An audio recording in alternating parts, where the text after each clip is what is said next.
This is the Fantasy Football Fellowship podcast, where we unpack fantasy, faith, and life. I'm Bryce Johnson with Pastor Trip Smith, and we are your fantasy coaches here to encourage you and help you win while you play fantasy football with purpose. As we provide fantasy advice, we won't always be right, but we hope we'll be convincing. We're coming to you live from a very rainy Unpacking the Ministry studio in downtown Mount Holly, just outside of Charlotte, North Carolina. And we've got a full show for you today as we unpack week 8, all the shenanigans from, I think, what was known as Bymageddon.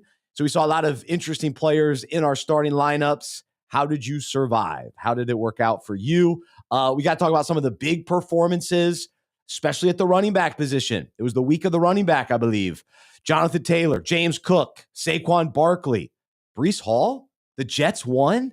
How about that game? Game of the day, Bengals, Jets. That first window was a little rough this week. It was a little light. I was like, it worked out well for me because I was gearing up for the Unpacking It golf tournament on Monday. So I didn't get to watch quite as much as I normally like to watch. But the first set wasn't as good. The afternoon games were pretty solid. But speaking of the golf tournament, we had a tremendous golf tournament yesterday here in Charlotte. It did rain. It was devastating. It was brutal. However, the guys persevered. They played golf in the rain. They had an awesome attitude, and we celebrated 10 years. It was our 10th anniversary or 10th annual golf tournament, and so we celebrated God and the work he's doing through Unpacking It, through Fantasy Football Fellowship, and it was a special day. It really was. And so we're grateful for everyone that supported the event. And because of this event and the resources that this event generates, it allows us to do Fantasy Football Fellowship the way that we do it. And so we are grateful for that. We're also grateful for your support. If you'd like to support the tournament or support our ministry, you can do that. fantasyfootballfellowship.com/donate. And we appreciate that. Also on today's show, this week's breakout, here's the title: I wish I had your team. And so we're going to talk about envy and jealousy and coveting, because this can get all of us, especially in fantasy, but it also gets us in life. We look around and we go, I want that. I want that. I want that player. I wish he was on my team. And so how do we respond to that? How do we wrestle with that? So we will get into that during our weekly breakout segment, and encourage everybody to check out fantasyfootballfellowship.com. Not too late to get your free membership. Finish up the season strong. Get the content. Fantasyfootballfellowship.com. All right, let's say hello to Trip. I got to see him yesterday at the golf tournament. Trip, how you doing, man? I'm great, man. It was awesome to be out there for me. I mean, admittedly, I didn't have nearly as much to do and to worry about as you did. And so I was able just to hang out and enjoy putting some faces with some names that I had heard. And honestly, man, just to hang out and to hear some stories from guys who run some of these fantasy football fellowship leagues in their churches with their friend groups. I mean, it was super cool to get to talk face to face from some of the people who I know digitally about the way that this ministry and being intentional about commissioning, aka shepherding, aka pastoring their little fantasy football league has been such a good thing for their relationships with their friends, for their spiritual lives. So I had a great time yesterday, man. And like you said, in spite of kind of some yucky weather, it was super fun to meet some of those guys. I'm thankful for the guys that came out, and it just affirms to me people who are taking who are making a financial decision to support this ministry, that giving is not in vain. There is a great return on investment of that giving. Probably we won't know the full fruit of that until we get to the new heaven, the new earth, and hear about some of these leagues and podcast guests that you have on your Unpacking It podcast that really bless people's lives. It was cool to hear those stories all morning yesterday as I was hanging out with some of the guys before they headed out on the course.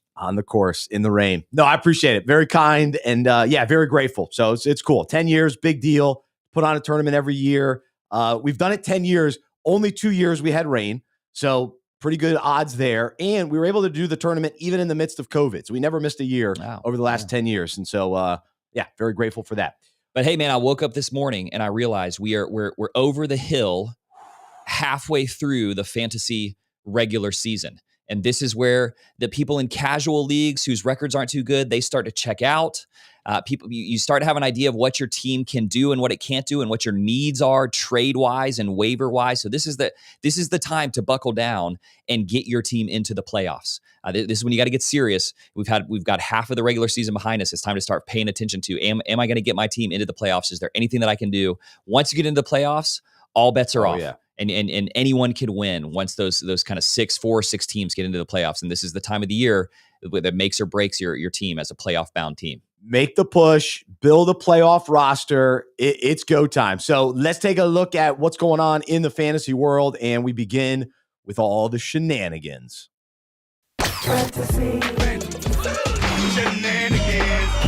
Fantasy Shenanigans.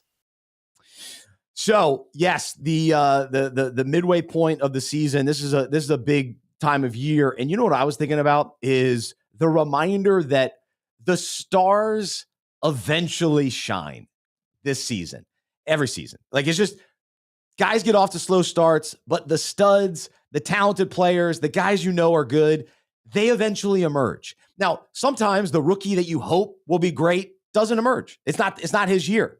But guys that have proven it over and over, when they're healthy, they show up and they do it. And so we saw it with Saquon Barkley. I'm not surprised by the slow start for him. We know the numbers coming off a tough year. I wouldn't have drafted him in the first round, but Saquon Barkley is still Saquon Barkley. So we're going to see some big weeks from him, no question about it.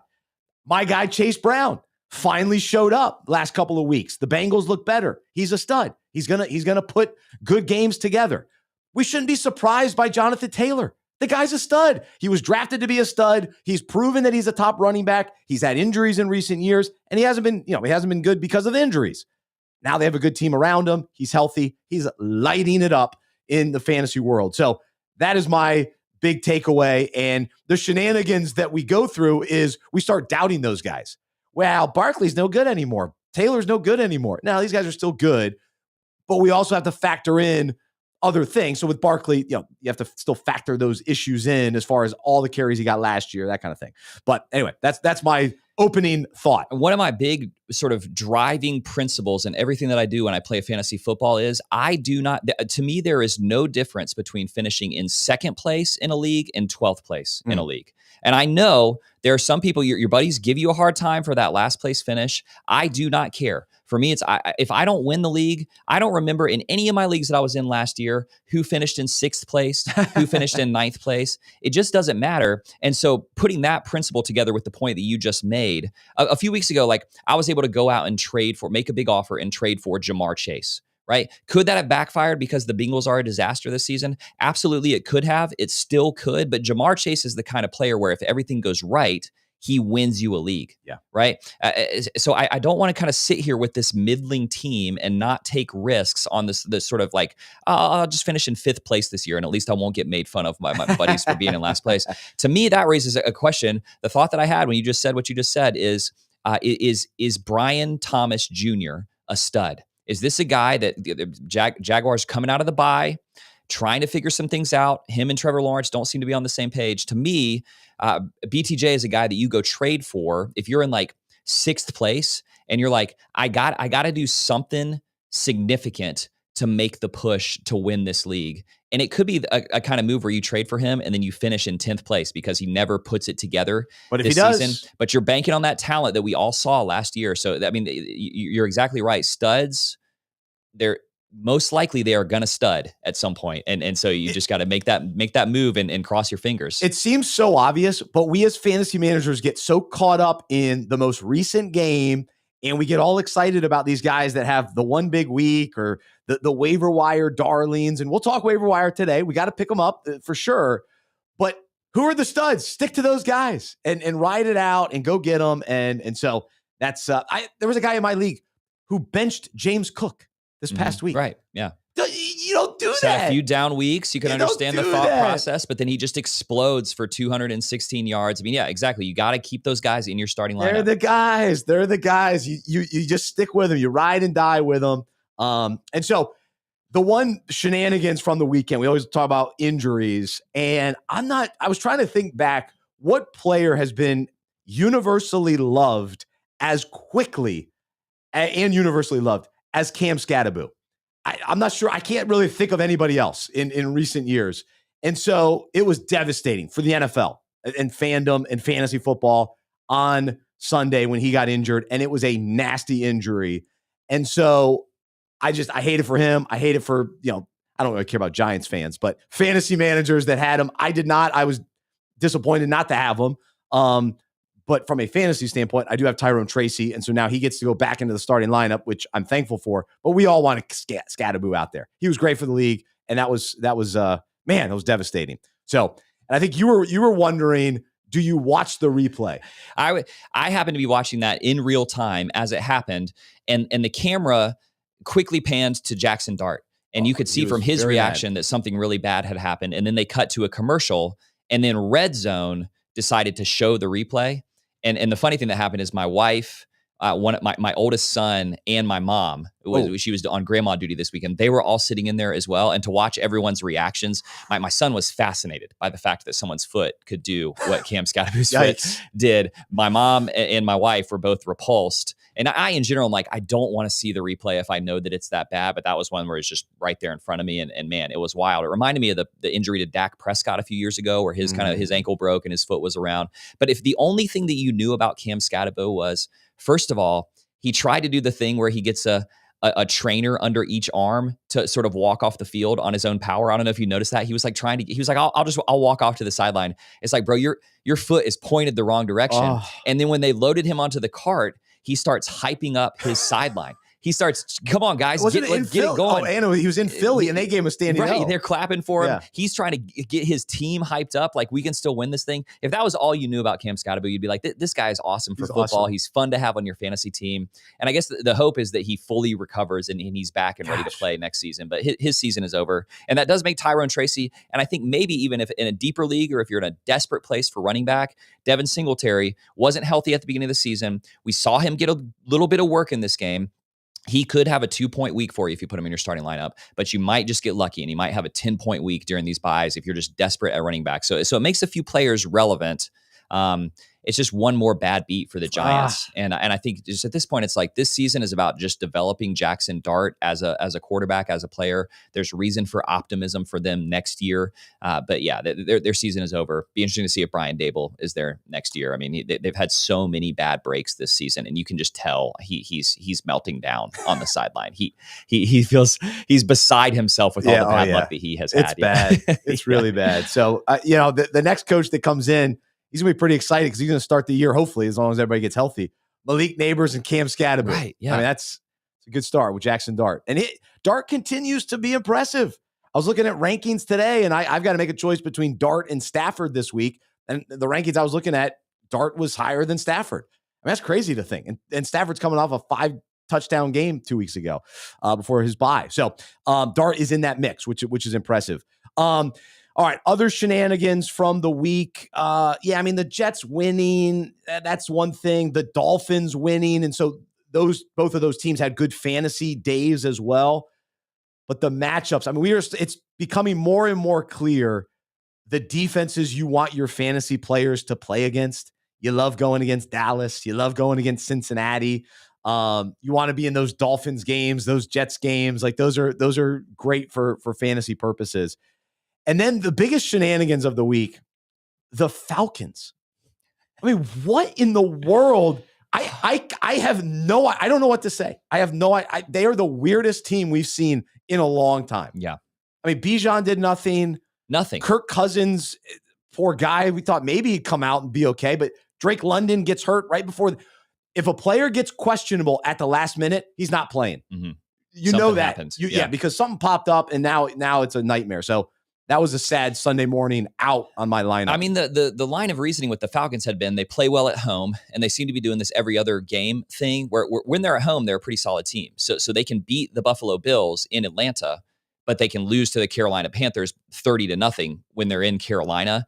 And this week just totally broke that mold. I mean, the Dolphins defense has been atrocious. It's been a terrible team, a terrible defense. They got pummeled. And it was Kirk Cousins who was playing quarterback. He did absolutely nothing to sort of make his case for why he should maybe still be a starting quarterback in the NFL. That's gone now. And so maybe your hope is when Michael Penix comes back, when Drake London is healthy, they're going to be okay. But I don't see how Bijan Robinson, regardless of how far down you are in that game, I don't see how Bijan doesn't touch the ball 30 times. I mean, that's what you have to do in that scenario. And I don't think that Raheem Morris seems to lose his cool a little bit as a head coach when they get into bad situations. I kind of think that he's a good coach. He seems to be a player's coach, but when their backs are against the wall, they don't often rally and put up a fight, at least not this season. It's just kind of like, if they get punched in the mouth and they're down by 2 touchdowns at halftime, they don't look like the kind of team that's going to kind of make a comeback.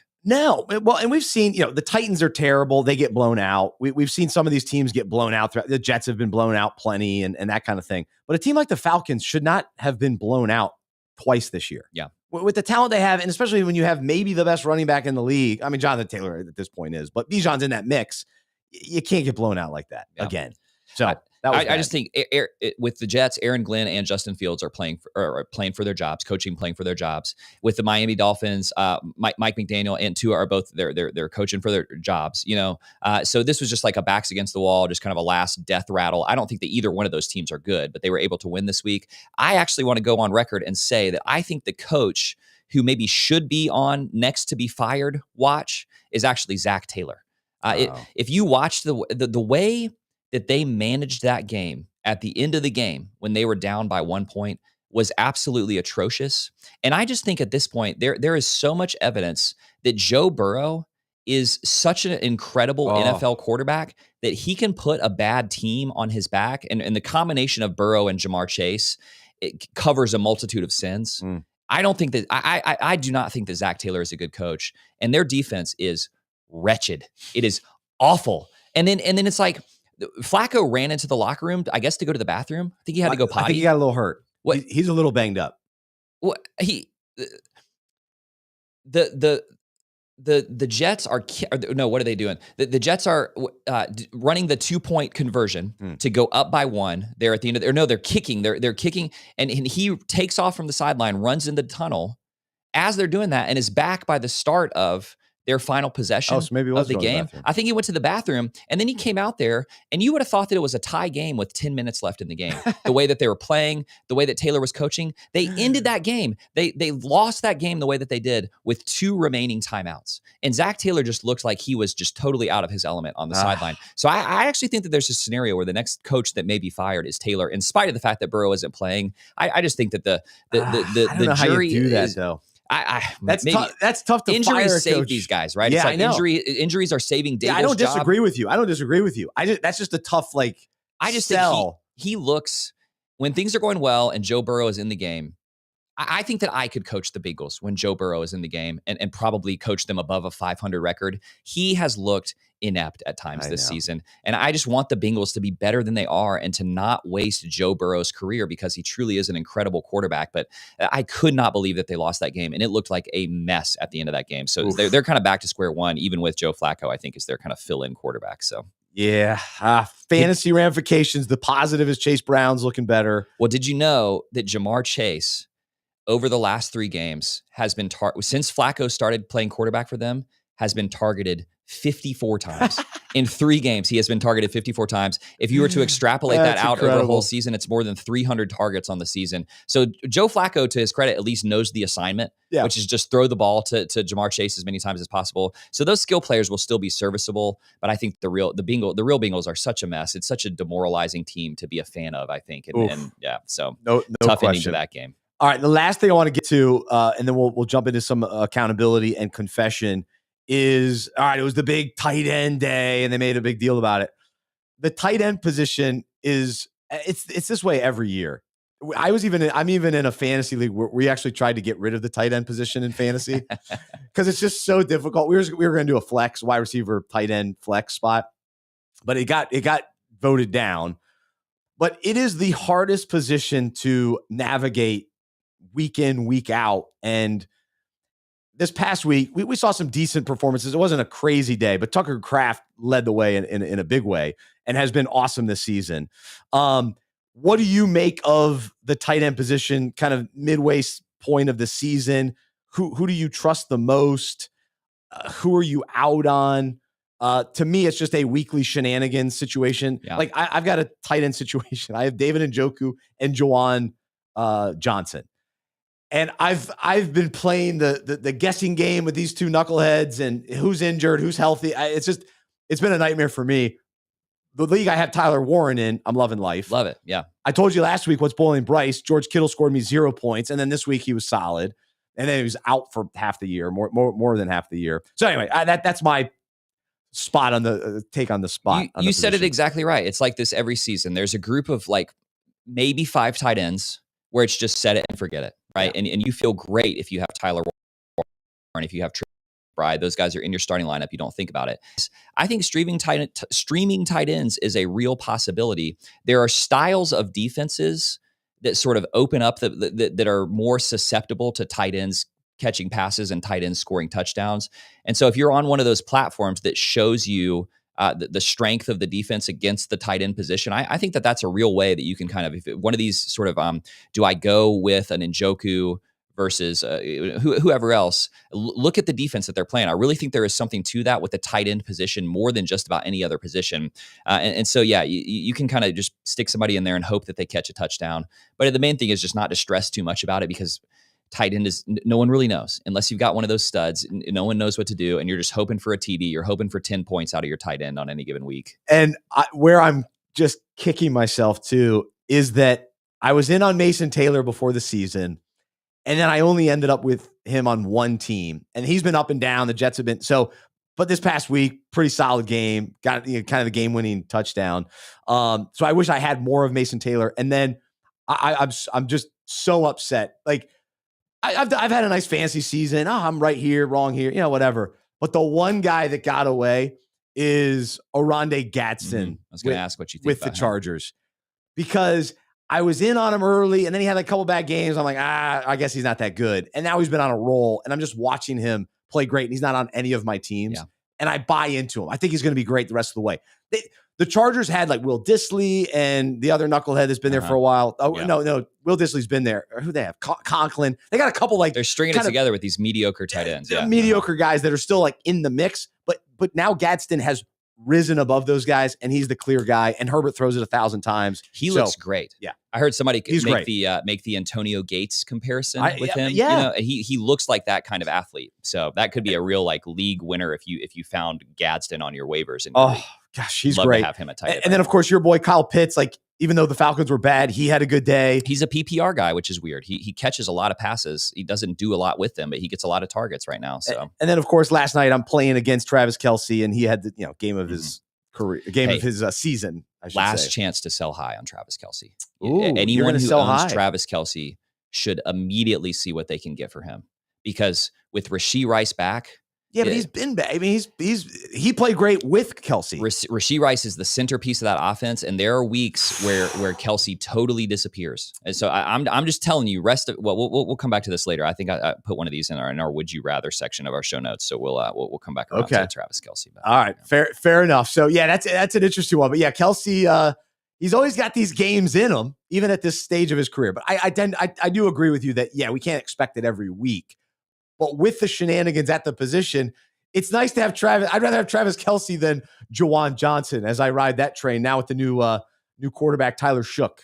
Would you trade Travis Kelce for Gadsden right now? Oh, yeah. Sure, right? I do want Gadsden. I wish I could get Gadsden. I think you maybe could pull that. Anyway, we'll come back to it. We'll come back to him a little bit. All right. We here on the show, we do like to acknowledge when we get things wrong, even though I'm just doing that with Gadsden. But let's do that a little bit more, and we'll celebrate and cry together. Here we go.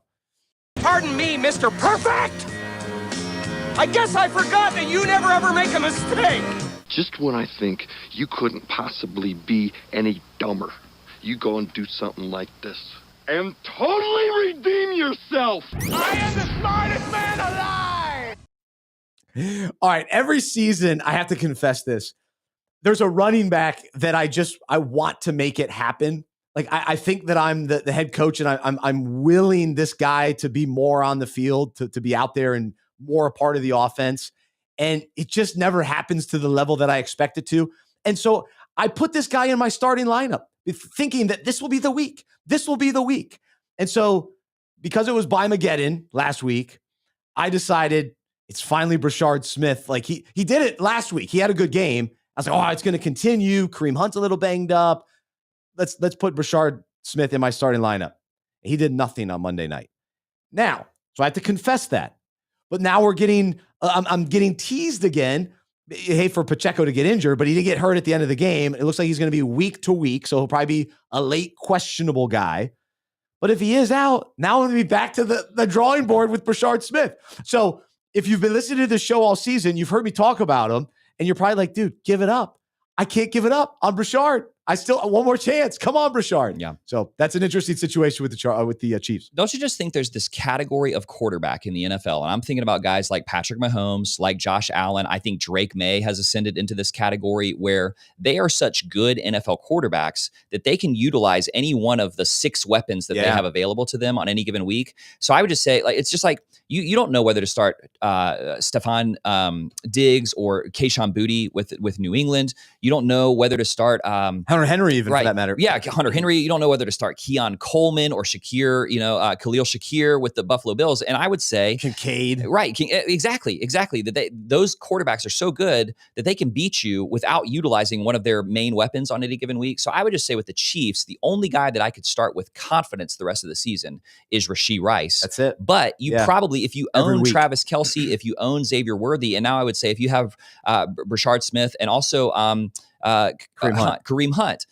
You probably just have to put those guys in your lineup, recognizing that they're boom bust options. You don't want to have a whole roster of boom bust guys, but if you're throwing Brashard Smith into your flex and just hoping that he breaks off a long sort of dump down pass or gets a touchdown, I think you could do worse than that. But yeah, you're absolutely right. You just don't know from week to week what's going to happen there. But Hunt gets into the end zone regularly. He's their goal line guy. Yeah, and they're going to have a lot of opportunities. Yeah. So that's pretty good. Let's see. What else do I need to confess?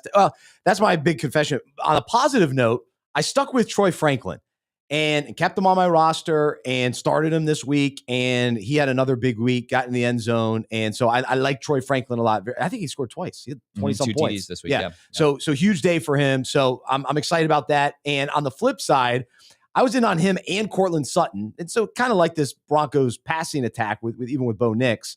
But Sutton has been a letdown.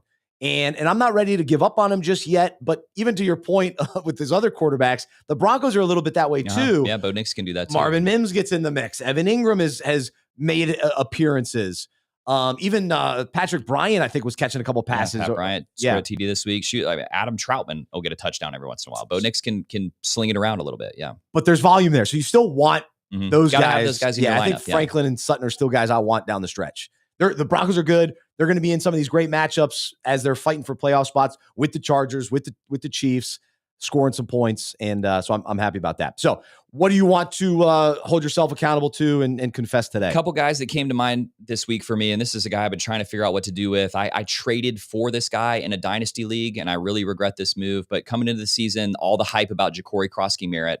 And if you watch these Commanders games, he's getting the first opportunity. So they're not starting the game with a running back by committee. They are starting the game, giving him the lion's share of work on the first couple of drives of the game. And then it's like they're seeing this isn't working. Something he doesn't have something that you need to be. And so then they'll start to sprinkle in McNichols and Chris Rodriguez. And by the end of the game, or really by the second half, it's like a full running back by committee. My question about the Commanders in general is, is it just if Jaden Daniels is playing, it's sort of like wheels up. Like you can have some confidence that their offense is going to move and you can play some of these guys. And if he's not, if it's Marcus Mariota, you just kind of bench all of them. McLaurin caught a touchdown last night. It's all right. And now he's out again with this quad injury. Debo dropped a huge pass. Debo dropped a bit. It's just like, I think that Jaden really is that guy where sort of he is the rising tide that lifts all boats. And when he's not playing, I think that Krosky-Merritt is unstartable right now. He's not doing anything. And I was invested in him coming into the season. So am I right there? I'm in big trouble if I'm relying on him as like my RB2 or something. That was a gut feeling I had with that backfield. It was just too murky for me. Yeah. They're too funny with who they start. Like last year, they did that too. guys that they would activate. He was on practice squad. McNichols was on like practice squad, or Rodriguez was on practice squad one week. He's starting the next. Yeah, you're right. Back on practice. Right. It's like, get out of here with the Washington run game. I can't deal with that. That's good, man. Yeah, you're exactly right. They were doing this last season. The other guy, I mean, along those lines, sorry. The Arizona backfield also is that way. They just cut Michael Carter. Yeah. 3 weeks ago, he's like, oh, go get him on waivers. No, I mean, they're a joke. The Cardinals are a joke. They need to fire their coach too. Don't fall for the Cardinals. I did like Trey Benson, so I will confess I wanted Trey Benson, and maybe if he comes back, I've got him on the IR spot. I'm not going to drop him, but you do not want Cardinals run game. Trey Benson is going to come back. So he's going to be back in a month. I will say they cut Michael Carter. It seems like Gannon is still mad about whatever DeMarcado for that drop at the goal line, which did cost them a win. I mean, that they had a couple of weeks where they lost by a point or two, and that was one of them.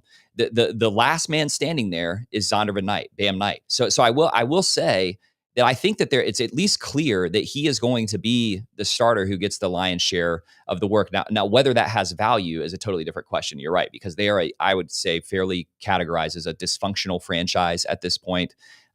But when Kyler Murray is feeling it, when he gets in a groove, he can still run like a high-flying offense. And so I think Bam Knight is a guy you got to hold on to. I'm interested to see what you know who they play this week. I do not. The Dallas Cowboys. Oh, well, that's always nice. That solves a lot of problems. That's a little different. Yeah. So I think Bam Knight is very startable this week as the guy who seems like he's going to be the clear starter against the Cowboys. And Benson will be back at some point, and I think you'll be able to start him. Then there's probably a little more clarity. But yeah, lately it's just been silly it's a mess back there in that backfield. It's a mess. All right. Well, let's we probably have more to confess, but we'll stop there. Plenty more we could confess, but yeah. But yeah, I'll admit too, I still have this one team. I'm in 4 leagues that I manage. One that I just cannot buy a win. No matter what I do, I can't buy a win. I showed you my roster. You showed me your roster. It's not a bad roster. Yeah. But the matchups every week. So I am with you. If you have one of those teams where you're just like, I can't catch a break, no matter what, I get it. Drake London at the last second. It's just sometimes you get those teams and then you just that's your year.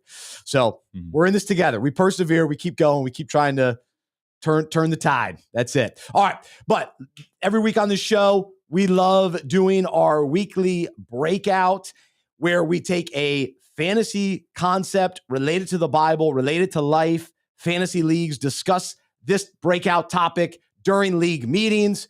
And so we're encouraged by the feedback that we hear from you and your leagues as you talk about these topics. Little fantasy, little faith, little life.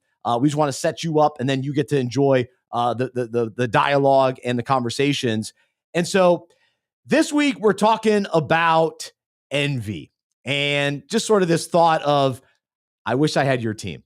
And so, when we draft our fantasy team, we don't always pick our spot in the draft order, but we try to make the most of whatever draft picks we're given. And so we try to make the right choices with our team, and when we put together, the best roster possible. And so throughout the draft and throughout the season, we understand that we're not always going to get every player we want on our roster.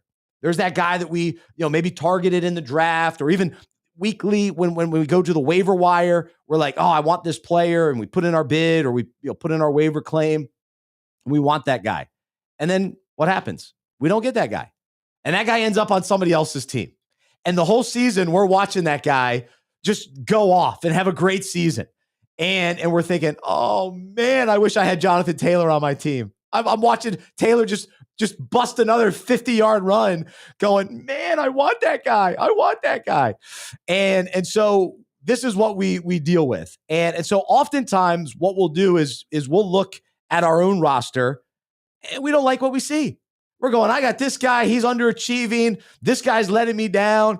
And then I look at the matchup that week and I look at the team on the other side and I go, oh, I love that guy. I wish I had that guy.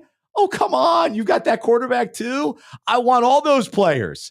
And so we find ourselves, wanting what someone else has, wanting what another fantasy manager has. And we may do our best to send trade requests, hoping that we can acquire those players for ourselves. We want them so bad, we'll send trades all the time. And earlier in this season, I kept trading for Nico Collins in a league and kept getting rejected, but I wanted him. And so then the other thing that happens is, we look at the top teams, right? We just realize how stacked they are. And we just think like, man, how does that guy have all of the good players? Are you kidding me? He has a top running back and a top receiver. And we're just like, man, I just want one of those. I just want one of the star running backs. And so we're jealous that we don't have one. And we're jealous we don't have two big time wide receivers. And we wish that we had more impressive players like that other guy in our league, like the guy at the top of the standings. And so what happens? We get frustrated. We then have regret and the disappointment sets in.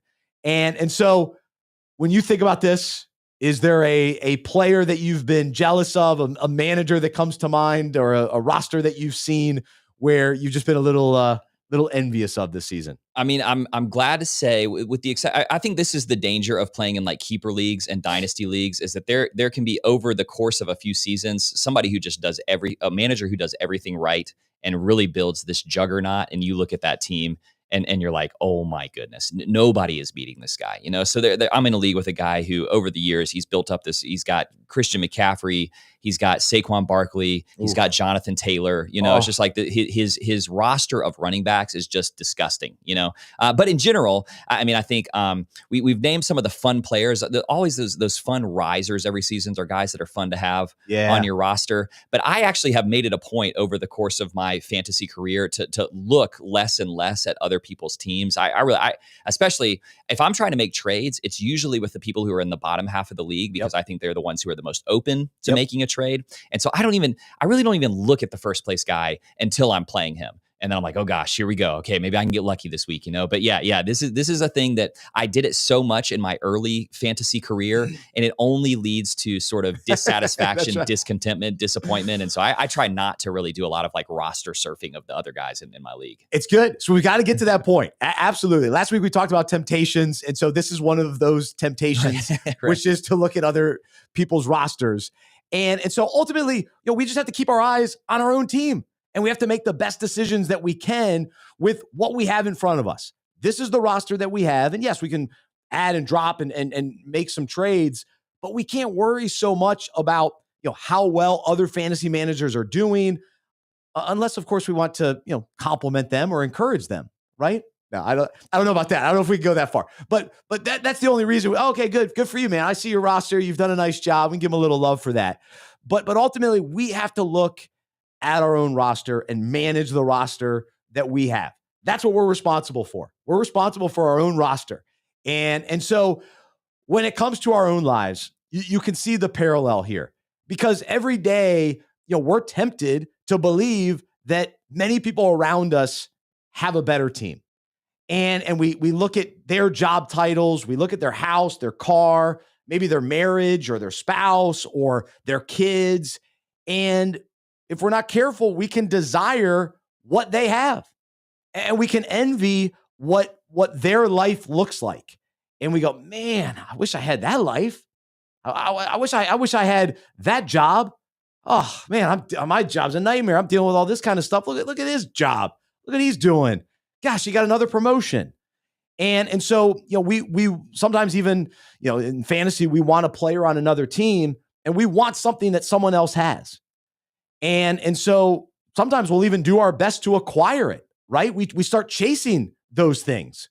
We get so jealous or envious of somebody else that we then, oh man, I got to make it happen. I got to go try to get after it and chase that too. And so the bottom line, just like it is in fantasy, we have to keep up with our own roster. We have to be thankful for what we've been given. And do we believe that God has blessed us according to his will and his goodness and his faithfulness? And are we good stewards, and are we managing what we've been given? And are we, content with the wife that we've been given, the kids that we've been given, and are we making the most of that? And so the flip side of this is when we allow the envy and the jealousy and the covetousness, which is a biblical word. We don't necessarily use that word as much day to day in our language, But when we allow those things to start to creep in, it steals our joy, it steals our gratitude, it steals our contentment. And instead, we start living life with anger, frustration, disappointment. And what does that lead to? Then negativity, and we're held back, and we overlook the wonderful blessings that we've been given because we're always worried about what somebody else has. We're like, man, I wish I had that. I wish I had that. And whenever I bring up this topic, I always go to a very meaningless, well, it's not meaningless, but and he's a loyal listener, but my neighbor has a great yard. And I always look out my window and I look at his yard and I go, oh, man, I wish I had a backyard like Cameron. But I also, when that happens, I don't consider the amount of sacrifice that he makes to make that a great lawn. He's mowing multiple times a week to get that green grass, right? And so we do this in life because we long for what someone else has. Oh, I love that job. Well, we don't see what he has to go through to have that job. And maybe you might even be envious of my job. I got a great job. Sports and faith and Jesus and sports and fantasy, and I'm doing it. But you didn't see me Sunday night sweating over a weather situation for my golf tournament on, and the challenge of having to go through that and the stress that I went through while also trying to carve pumpkins with my daughters and try to be there for them while I carry the weight of this ministry on a Monday. So you don't know what someone else is going through. And so we got to look at our own roster. We got to be responsible for our own lives, our own jobs, the gifts that God has given us, the skills that he's given us. Are we using them for his glory, for his purposes? And are we living with contentment and joy and satisfaction because we have way more than we deserve anyway? And so that's my encouragement today. Trip, you jump in, and then I got plenty of scripture to share today. Yeah, that's exactly right, man. I mean, it's when we're talking about envy and jealousy, we're so susceptible to those things. They creep in so kind of unnoticed and insidious, and then they can really take root in our lives. I mean, I think the social media fueled world that we live in just adds to this, because you see the sort of most polished surface level version of somebody out there who has that life that you think that you want, that life that you're envious of. And contentment really, I mean, it's the other side of that coin. It's the cure, right? Envy robs us of joy, but contentment is the key to joy. And contentment is something that really has to be cultivated. I think in a fallen world where sin pervades our lives and our hearts so much, what we naturally drift into is jealousy. What we have to intentionally cultivate is contentment. And the good news is that God, by the power of his Holy Spirit, wants to cultivate that in us. So he works with us in that. It really is possible to develop deep contentment with your the family that God gives you, the job and the place that God gives you. But it's something we have to be thoughtful and intentional about.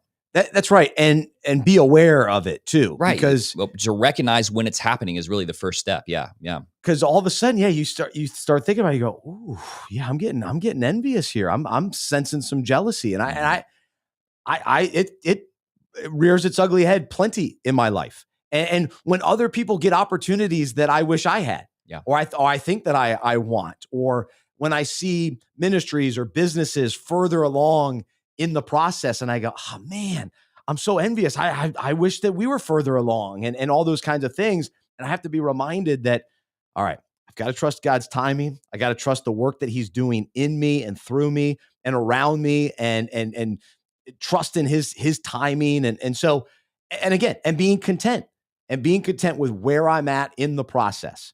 And even, marriage wise too. It's like, oh man, look at that awesome marriage. But oftentimes they've been married 30 years. So I'm not there yet. So let me go through some of the challenges and the growth and the maturity. And yes, I can learn from them and sort of long for some of those, the great marriage or the great careers. And absolutely, we can have that as sort of a vision and something that we're striving toward. All of that is good.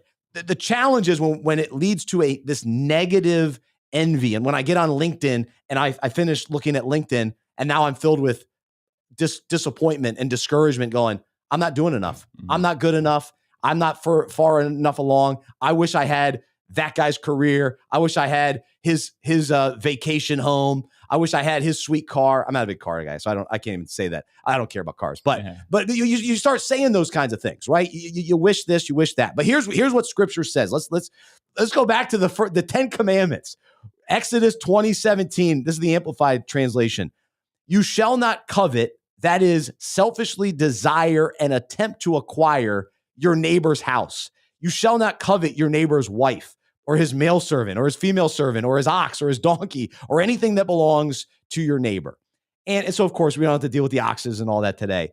But we still, what are we looking, what is catching our eye that we're like, man, I want that. I wish I had that. What is that? And so are we asking God to give us that heart of gratitude instead? And are we keeping our eyes fixed on him, or are our eyes always going on what we don't have, what we wish we had, versus the contentment for what we do have? Also, when we look at the book of wisdom, Proverbs 14:30, a heart at peace gives life to the body, but envy rots the bones. That's a good verse. And we know that because it eats away at us. We allow the envy to sort of it just rots our bones. I can't say it any better than that.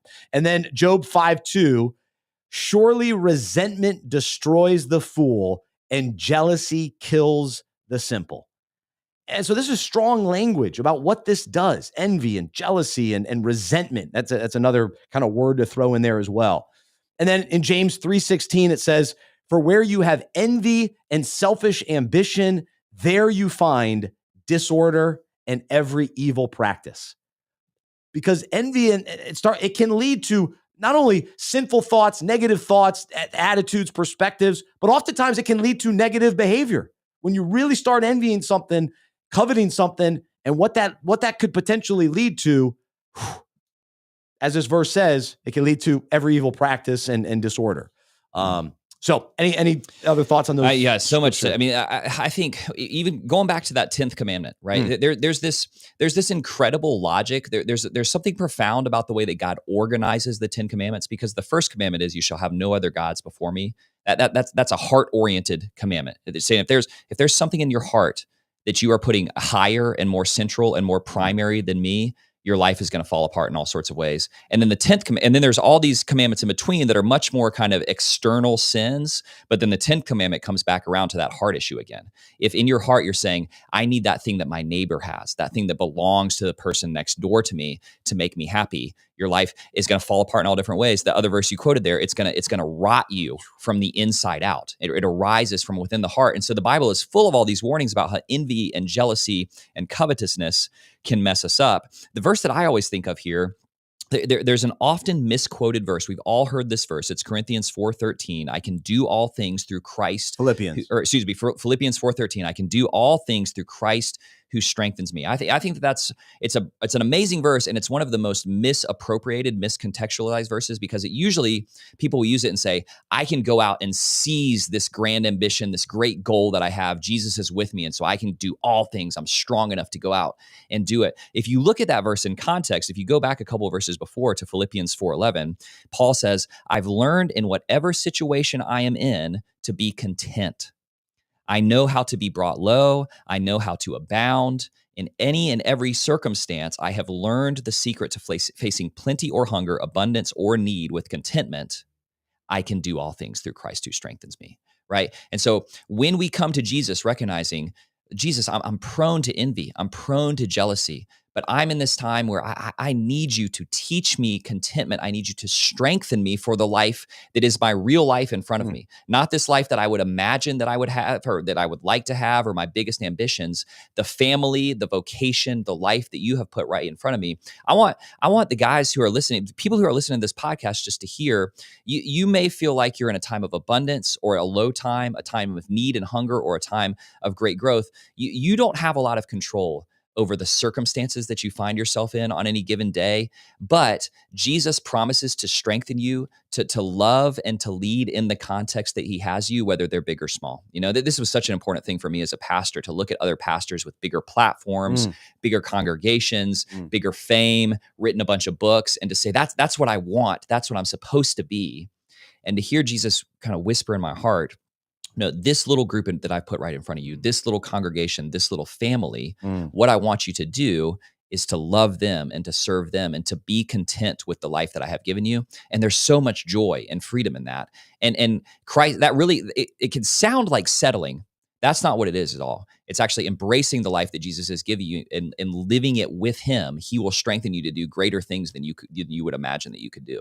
Man, it's so good. It's so good. And to wrap it up in light of the fantasy perspective, we focus on our roster.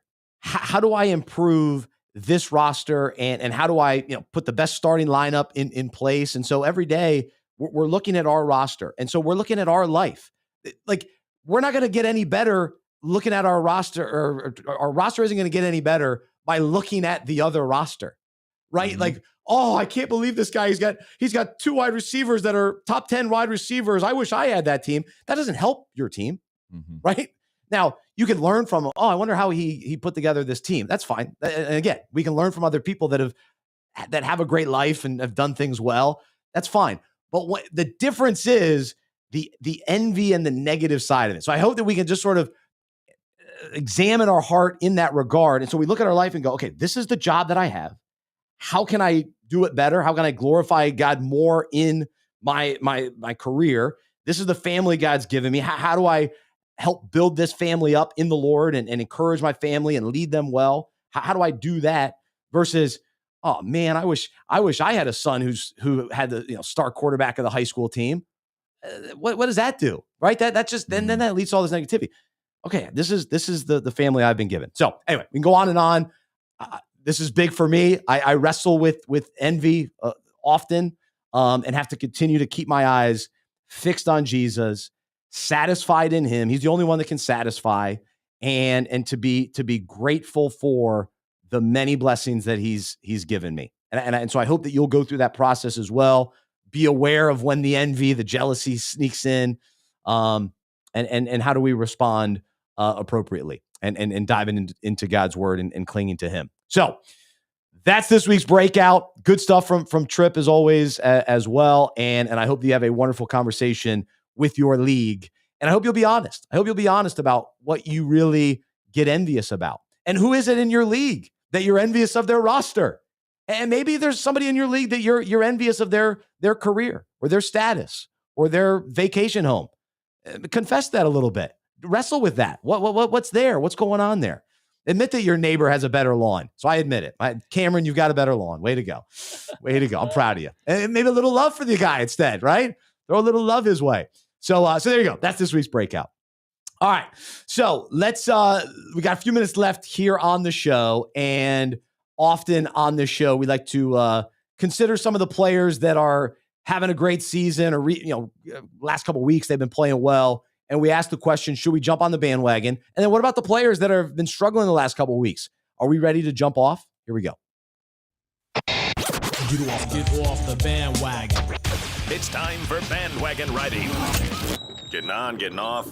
Make up your mind, all right? All right. So we mentioned earlier, Saquon Barkley, first big game of the year. Now there's an injury concern. Apparently he would have been able to come back into the game, but they were blowing out the Giants anyway. But 31 points. Are you on the bandwagon now for Barkley the rest of the way? I'm not sure that I am. I'm not sure that I am. I think it seems like this was the first. He had a 65-yard run early in this game. And then I think towards the end, when the game was out of hand, they also pulled him out. They said for like a little groin tweak or something like that, So that 65-yard run. I don't like that phrase. That's a tough phrase. It doesn't feel good. Yeah, I don't like that phrase. That 65-yard run was the first run that he has had this season that was longer than 20 yards. He's only got that one. I just think with the volume that he had last season, he seems like he's lost a step a little bit. The Eagles are so solid that they can continue to win without him playing well. So he'll have more games like this, I'm sure. And he's always going to be like he's just going to be a solid running back who's probably going to score you around 15 points every week. But if I could capitalize on this performance, the thing I wanted to remind people of, just a note on bye weeks and trades really quickly, when you're trading a player or trying to acquire another player for, especially here in the middle of the season, one of the things that you want to think about is I don't ever want to eat a player's bye week if I can make someone else do that for me, right? So what I mean is Saquon's about to go into a bye right now. If I could trade him for a running back that I think is going to be pretty solid that has already had their bye week such that I avoid one of those total buys, you get an extra week of points and you're making someone else eat Saquon's bye there. That's an important kind of advanced principle for trading in fantasy football is I'm always looking for, can I acquire a player who I think is good, whose bye week has already passed, and get rid of one of my guys who's going to have a bye in like week 14, right? When I'm pushing for the playoffs, so that's kind of a next level. So for that reason, that's really good insight. Absolutely. That's something that people don't think about. And it's just a little way to get an edge in your league. And I would say, if you could take this 31-point performance from Saquon and before he goes on bye, leverage that into a player or two that you think are going to be solid. I think that I would do that. He's still going to be just a really solid, probably like low-end RB1, high-end RB2 rest of the season. But if I could turn this into something, I might consider doing that. So I don't think that I'm fully on the Saquon bandwagon. All right. That's great insight. And this season, every season, we always love rookie running backs. I always love rookie running backs. Part of the game with rookie running backs is being patient, waiting for them to get involved, especially if there is a proven veteran already in the backfield. And so the bandwagon riding for rookie running backs is huge. You jump on, you jump off. And one of those players, RJ Harvey, has been one of those guys you've had to be patient with. J.K. Dobbins carrying most of get most of the opportunity the majority of the season. We've seen glimpses of RJ Harvey. But this past week, a little bit of a breakout. And if you watch him run, he's good. J.K. Dobbins is still healthy, and it's a miracle. We're 8 weeks through the season, and Dobbins is still healthy. But I'm jumping on that RJ Harvey bandwagon. Jump on, toot, and trade Dobbins. Yeah. If you could trade Dobbins for anything, get him. I would do that. And if you can get Harvey, get Harvey. So I'm on the bandwagon for sure. And he's not on any of my teams, but I'm on the bandwagon. All right. Let me ask you, are you on any Browns players bandwagon? We've seen the tight ends do well with Dylan Gabriel. Quinshon Judkins a little banged up, so Dylan Sampson might get an opportunity. Any of those guys you want to jump on? I think that you can just put either one of those tight ends in your starting lineup and hope for a pretty solid week. Yeah. So I'm not sure that you can trust Jerry Jeudy or any of the wide receivers. And Quinshon Judkins, obviously, we got to wait and see what's going on with the shoulder thing. But I would feel good about Njoku or Fannin in my starting lineup, just realizing that the Browns could have one of these dud weeks where nobody really does anything. I also think that there's a chance. The chance is becoming smaller, but I think there's a chance that Njoku gets traded. And so that's another guy that I'm holding on to, hoping that maybe he goes to a team that has a need at tight end, because I still think that he's a solid tight end and a good athlete. I think it's probably less than 50% chance that he gets traded, but there's this group of about a half dozen players that I'm keeping my eye on, both them and their backup. If Njoku gets traded, that's good for him and that's good for Fannin. And so I would hold on to either one of those guys if I had them on my roster. Yeah, it's interesting to think about the Browns' strategy because they stink and they also don't have another receiver. Yeah. And Jerry Jeudy hasn't done much either. I mean, they have no receivers. Cedric Tillman's out. Yeah. I don't even know who their second. I don't even know who Isaiah Bond. Oh, he hasn't done anything. Right, he hasn't done anything, but he's been their wide receiver 2 on weeks because they don't have anybody. Yeah. So they rely on the tight end for their passing game. Same with the Saints. That's why I still hang on to Juwan Johnson. Yeah. Shaheed every once in a while, maybe, but it's Olave and Juwan Johnson. That's what they've got. Yeah. Yeah. All right. Let's see. Anything else? All right. We've only got a couple minutes left here today. Let's jump into some waiver wire discussion, and especially, the teams on a bye this week that we got to consider: the Browns, the Jets, the Eagles, and the Bucks. So that opens up the door for, certain guys you need to pick up and everything. Who are you running to the waiver wire to get this week? Who are you most excited to pick up? I mean, Tyrone Tracy is the obvious answer there. He's going to be the Giants' starting running back going forward. And last year he was pretty good. So I still believe that Tyrone Tracy is a good running back. He's a guy that probably has gotten dropped with the ascendance of Cam Scatterbo. And so he's the sort of person where if you're desperate at running back, you spend 90 to 100% of your fab to acquire him at this point of the season. It's just, you got to get a player like that if they're available on waivers. And then I do think that Zondervan Knight, Bam Knight, is going to be the Cardinals' starting running back for the next 4 weeks until Trey Benson comes back with the release of Michael Carter. So that's another one that could just be a fill-in guy for you for the next month if you just need to string it together at running back. And then the only other one that I would note is that what we saw when in bits and pieces in the most recent Eagles game is it seems like Tank Bigsby has supplanted Will Shipley as the handcuff, which is a bummer. To Saquon Barkley. Will went to my high school. I know we like Will for Will, man. and I think Will looks good. To be clear, I think that Will looked good. Tank Bigsby has looked better in the limited action that he's gotten, and it's clear that he is second on the depth chart there. So that's just a handcuff guy to be aware of if he happens to have gotten dropped in your league. Yeah, gosh, that's crazy. But in short benches, bye weeks, some of those guys sneak onto the waiver wire. But you want the backup for Saquon and all these top guys. You definitely want to. Emmanuel Wilson, he's definitely somebody to pick up. The one guy I picked him up, I think in 2 leagues last week, Colston Loveland. And I was actually surprised that he was on waivers. Yeah. Now, he didn't have a big week this week, but the Bears stunk this week, which was disappointing. Who'd they lose to? I can't even think of who they lost to. The Ravens. The Ravens finally got a win. They beat the Bears. But Colston Loveland was on the field the entire game, and not the entire game, but as the tight end. I'm fumbling here at the end of the show here. Cole Kmet was out, right? Back injury. Colston Loveland, he's the guy, rookie, top draft pick. I like him kind of as a guy that could break out. And we talked about the tight end position being a disaster. You're just trying to figure out. You're guessing every week. Loveland's worth kind of a dart throw, getting into the mix, getting some opportunity.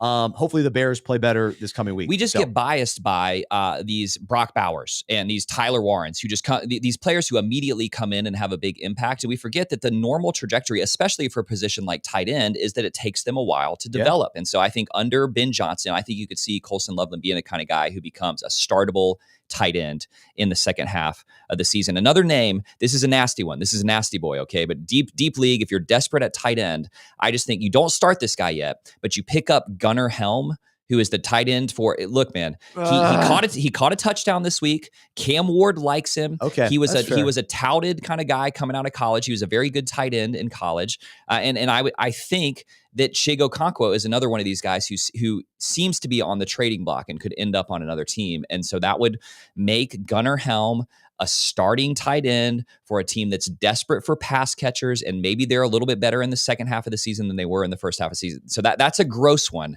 But if I was really desperate at tight end, I'm not starting Gunnar Helm in week 9, but I would store him on my bench just on the off chance that Shigo Okonkwo gets traded. And then maybe you've got somebody you can just throw in there and hope for a touchdown every week. I think that's a viable kind of strategy if you punted tight end. Okay. So when it comes to when we pick guys up, we also have to drop guys. So I'm leaving my soccer game, my last soccer game, head coach this year. And I'm talking to a Texas fan. And I go, he's in my fantasy league. And I go, man, I've been trying to trade you Jaden Blue. And he goes, I don't want Jaden Blue. And I go, oh, you don't? Okay. I've been storing him on a couple teams. If my Texas buddy doesn't want Jaden Blue, I'm not sure that I want Jaden Blue. Uh-huh. So I know he got a little bit of carries in a blowout game against Denver on Sunday. Javonte Williams continues to be the guy. He got 2 touchdowns. I thought Javonte would just not be very good, would be injured, and then Blue would maybe get more of an opportunity. I'm starting to sour on that. So of the backup running backs, I'm always trying to play that game of who's going to get the next opportunity, who's going to be that guy. So Devin Neal with New Orleans is someone I'm a little more intrigued by because New Orleans, they want to see what they have with their young players. They're putting on Tyler Shook, which has a ridiculous last name, but hey, we're going to see what he's got, the way that it's spelled. It's always funny to me ever since the draft. It's like, wait, what are we talking about here? I'm trying to teach my daughter how to spell and read. Tyler Shook, it's spelled. Anyway. Yeah, that's a weird one. But Devin Neal is a backup running back now for Alvin Kamara.